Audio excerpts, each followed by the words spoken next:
नमस्कार, बिहार विशेष में आपका स्वागत है। आपके साथ मैं हूं शिप्रा झा। बिहार में कुशेश्वर स्थान और तारापुर सीटों पर हुए उपचुनाव विधानसभा चुनाव से कम नहीं थे। भले ही उपचुनाव 2 सीटों के लिए था, लेकिन इसकी चुनौती 243 सीटों जैसी थी। जीत के लिए विपक्ष ने पूरी ताकत झोंक दी। विपक्ष ने तीखी बयानबाजी से लेकर अपने तरकश का हर तीर चलाया। ब्रह्मास्त्र लालू यादव भी मैदान में उतर गए, लेकिन मुख्यमंत्री नीतीश कुमार के 2 सेनापति ललन सिंह और संजय झा विपक्ष को धूल चटाकर जीत के नायक बन गए।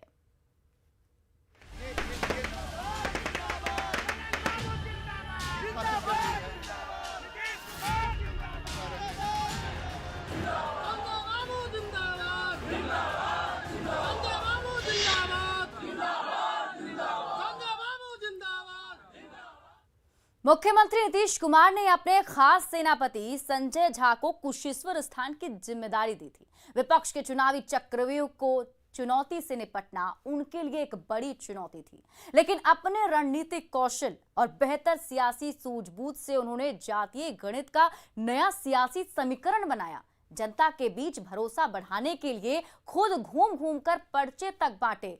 बाढ़ के कारण जहां जाना संभव ना था, वहां नाव के जरिए पहुंचे और आखिरकार इस जीत ने विपक्ष के सियासी किले को तहस नहस कर डाला।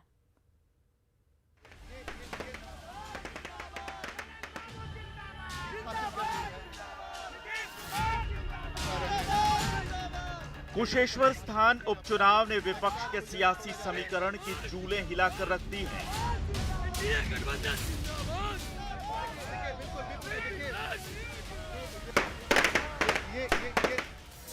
विधानसभा में 75 सीटों वाली आरजेडी को भरोसा था कि वो बाहुबली साबित होगी और दिवाली से ऐन पहले बिहार की सियासी फिजा लालटेन की रोशनी से जगमगा उठेगी।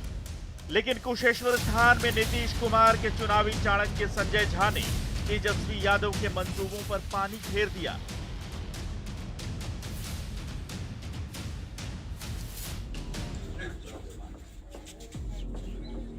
मिथिलांचल में जेडीयू के बड़े चेहरे संजय झा कुशेश्वर स्थान की कमान संभाल रहे थे।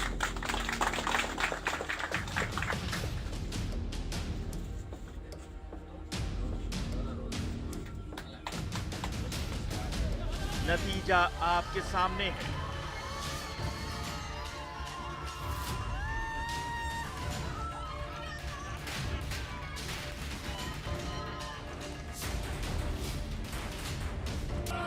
दो 2020 चुनाव के मुकाबले इस बार जेडीयू उम्मीदवार की जीत का अंतर दोगुना हो गया।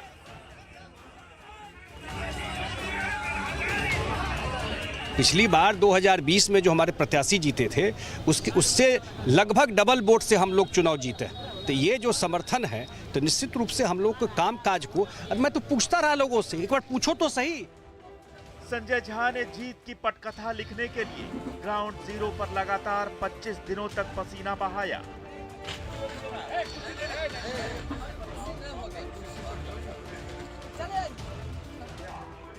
उनके सामने तिहरी चुनौती थी। उनके लिए पहली चुनौती थी कि कुशेश्वर स्थान कांग्रेस का गढ़ रहा है। दूसरी चुनौती थी आरजेडी की MY+ की रणनीति को मात देना और तीसरी चुनौती थी चिराग पासवान के नुकसान से निपटना। दरअसल कांग्रेस उम्मीदवार अतिरेक के पिता अशोक राम यहां से 5 बार विधायक रह चुके हैं। इसीलिए कांग्रेस आरजेडी के सामने इस सीट के लिए अड़ी थी।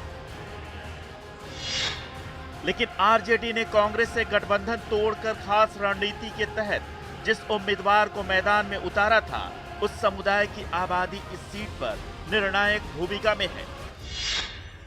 आरजेडी ने अपने ट्रेडमार्क MY समीकरण में महादलित मुसहर वोटों का तड़का लगाने के लिए गणेश भारती को मैदान में उतारा था। कुशेश्वर स्थान सीट पर मुसहर वोटों का आंकड़ा लगभग 20,000 है। लेकिन संजय झा की चुनावी रणनीति ने जाति आधारित ध्रुवीकरण को विकास केंद्रित बना दिया।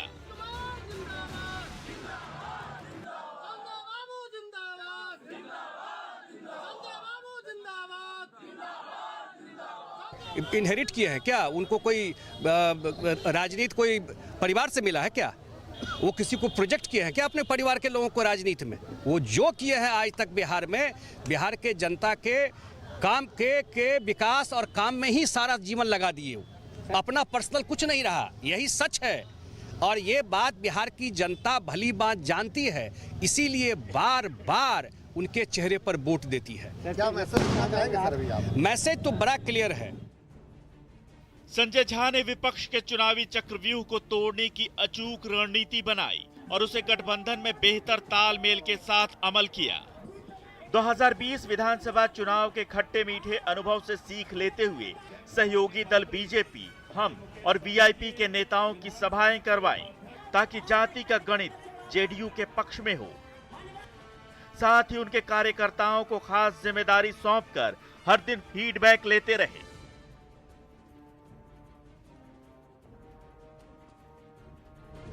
मुख्यमंत्री नीतीश कुमार की 2 जनसभाएं भी आयोजित की। पब्लिक कनेक्ट मजबूत करने के लिए नुक्कड़ सभा से लेकर बाजारों में पर्चे बांटने तक का काम किया।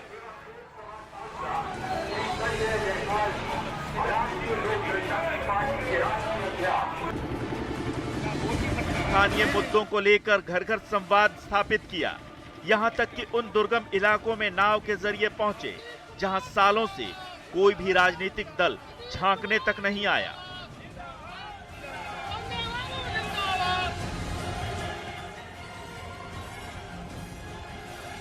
नाव से गया, अब मैं गांव में गया और देखा कि बिजली जल रहा है, लाइट जल रहा है। मैं पूछा कि क्या जनरेटर का? तो नहीं, बिजली के छी सरकार जे दल के। ऐसे रिमोट एरिया में पोल लगा करके अगर लाइट जल रहा है तो लोग जानता है ना जी।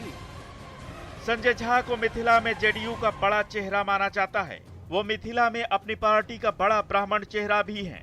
इससे जेडीयू को ब्राह्मणों के बीच पैठ बनाने में भी मदद मिली। जल संसाधन मंत्री के रूप में संजय झा की बेहतर छवि ने भी जनता में भरोसा पैदा करने का काम किया। बाढ़ के दौरान प्रभावित इलाकों की सीधी मॉनिटरिंग की रणनीति भी चुनावों में उनके काम आई। जनसंपर्क अभियान के दौरान विकास के काम पूरे नहीं करने की शिकायतों को भी उन्होंने एक सधे हुए राजनीतिज्ञ की तरह स्वीकार किया। अपनी रणनीति से वो लोगों का भरोसा जीतने में कामयाब रहे और नतीजों ने इस बात पर मुहर लगा दी। Bureau report, news 18। तारापुर विधानसभा सीट पर जीतकर जेडीयू उपचुनाव की दोनों सीट जीत ली। हालांकि तारापुर उपचुनाव की लड़ाई 2020 मैच की लड़ाई की तरह लड़ी गई। किसके सिर सजेगा तारापुर का ताज, आखिरी समय तक ये बता पाना किसी के लिए भी संभव नहीं था। विपक्ष ने इस सीट पर त्रिकोणीय रणनीति बनाई थी, लेकिन मुख्यमंत्री के सबसे भरोसेमंद और चुनावी चाणक्य ललन सिंह ने विपक्ष को मात देकर तारापुर में जीत की पटकथा लिख डाली।